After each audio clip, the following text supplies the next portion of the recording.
मैं पेश करता हूँ संजय चावला साहब को, जिन्होंने भगत सिंह के जिंदगी के बहुत ही उज्जवल पक्ष हमारे सामने रखे। उनकी तार्किकता को, उनकी नास्तिकता को और उनके यथार्थ जो विचार थे उनको उन्होंने बहुत करीने से सामने हमारे रखा। एक मुझसे त्रुटि हो गई है जो मुझे करनी चाहिए थी, लेकिन जहाँ से मुझे शुरू करना चाहिए था, डायस पर अध्यक्षता के बाद भगत सिंह की यहाँ पे चित्र रखा है, इस चित्र पर हमें माल्यार्पण करना था। मैं उसको सुधारते हुए अपनी गलती को हमारे बीच बैठे बैठे जनवादी साहित्यकार कवि आदरणीय ब्रजेंद्र कौशिक हमारे सामने बैठे। मैं कौशिक जी से निवेदन कर रहा हूँ कि वो पधारे और भगत सिंह जी के चित्र पर माल्यार्पण आप बता दें। शब्बीर भाई लेके आए कौशिक जी।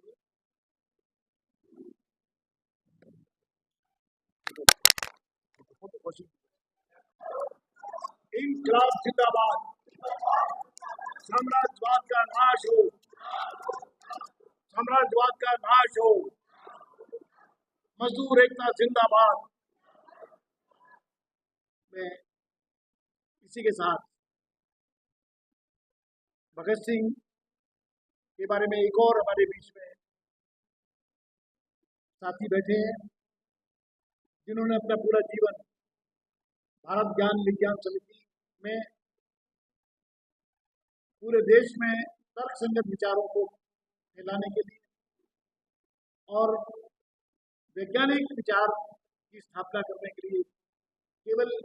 बड़े बड़े शहरों में नहीं बल्कि छोटे छोटे कस्बों में, छोटे छोटे गांवों में पूरे देश का भ्रमण जिन्होंने किया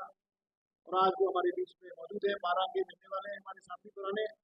मैं विजय सिंह राघव से अनुरोध कर रहा हूँ भगत सिंह के बारे में अपने 2 शब्द, अपने विचार संक्षेप में कहें और इस कार्यक्रम को आगे साथी विजय सिंह राघव।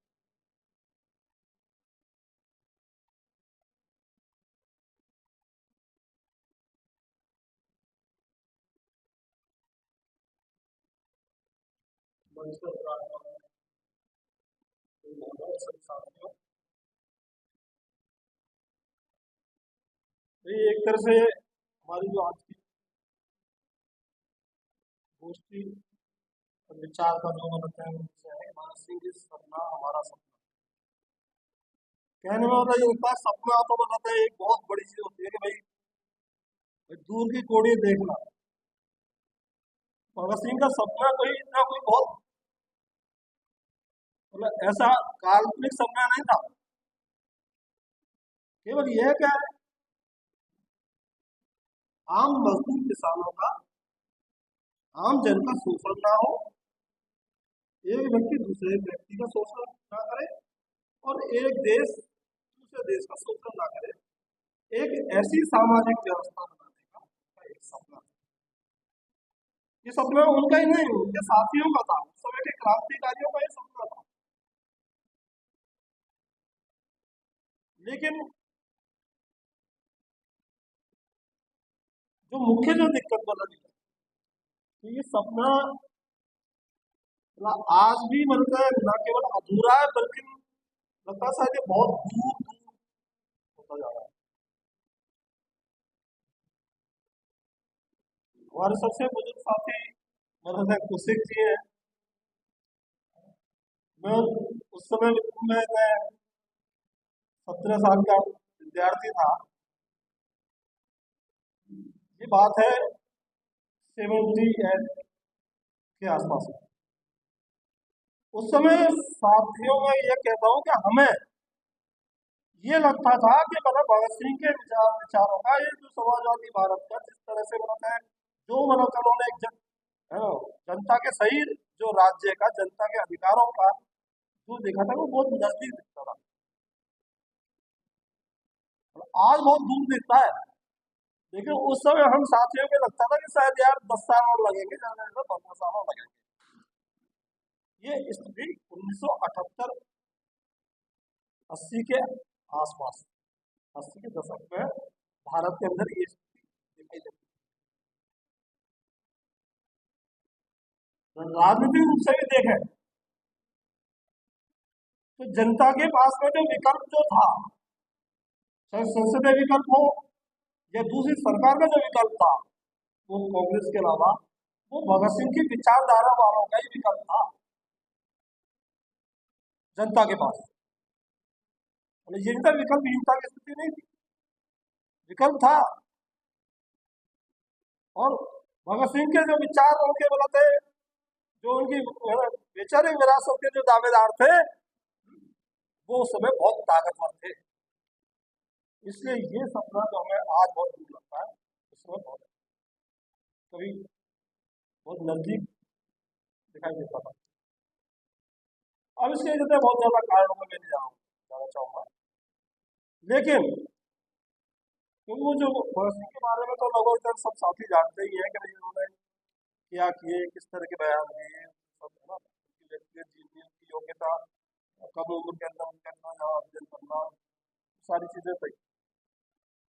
लेकिन ये पूरे में 40-45 साल के आंदोलन के दौर के अंदर अपने अनुभवों से जो चीज ये थी कि भगत सिंह, जब मैं हम छात्र और युवा थे तब ये था भगत सिंह छात्रों और युवाओं के आइकॉन है। भगत सिंह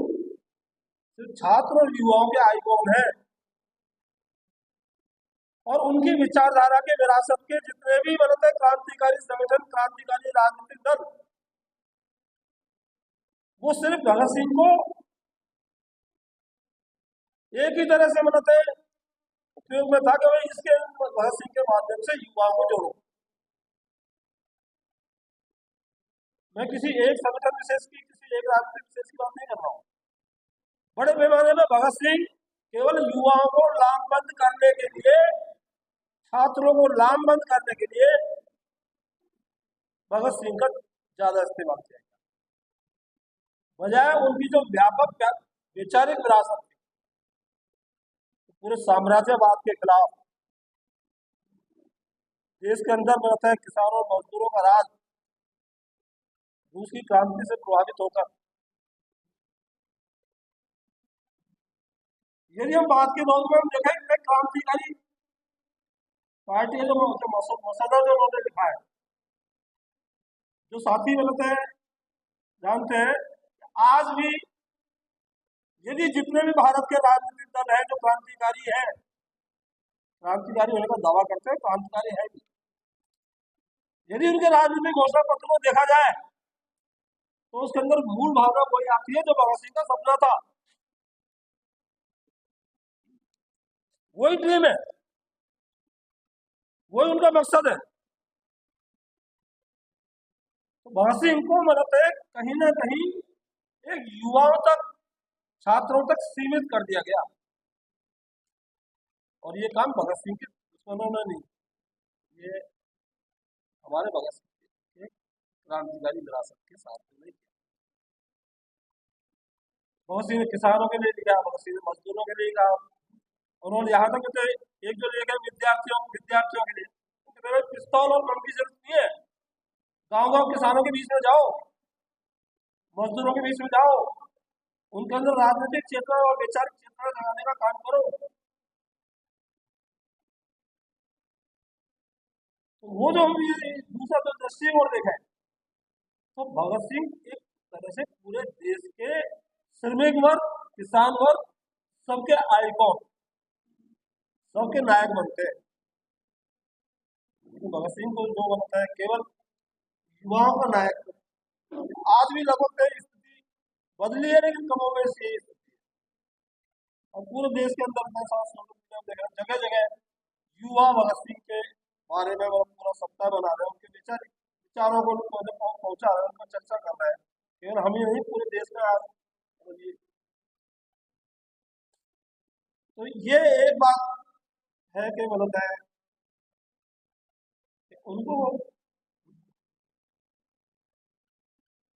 तो जो कई बार बनता है तो उसका भी ये पर लंबा हो जाएगा, इसलिए मैं नहीं कहूँगा कि शायद भगत सिंह को यदि भारत के क्रांतिकारी पार्टियों द्वारा एक नायक के रूप में प्रस्तुत किया जाता, जो भगत सिंह के खुद के जो हीरो थे लेनिन, उन लेनिन के साथ भगत सिंह को भी जोड़ा जाता,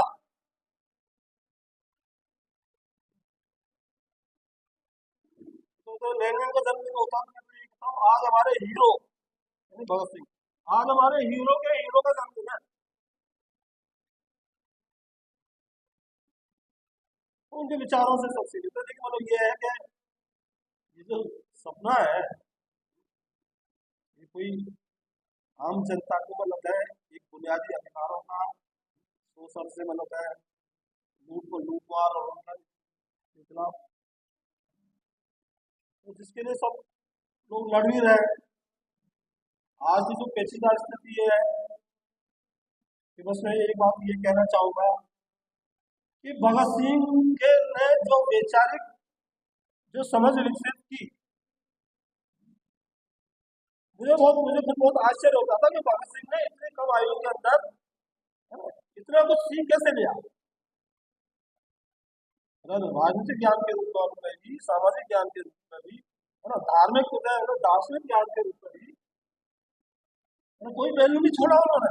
ज्ञान के क्षेत्र का। उन्होंने तो सीख कैसे लिया, ये चीज बोलते हैं सब चीज का सवाल का जवाब।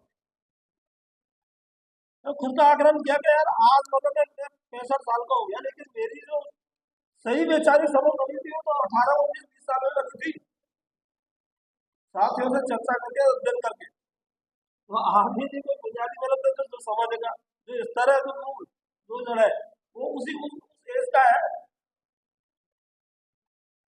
वो एक क्रिएटिव एज होती है सीखने की, कुछ कर गुजरने की। तो वो इतनी मतलब है आश्चर्य वाली बात भी है।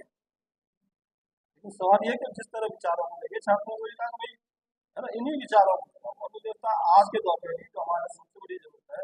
वो ये है कि भगत सिंह के राजनीतिक सामाजिक, है ना, वो राजनीतिक ना केवल राष्ट्रीय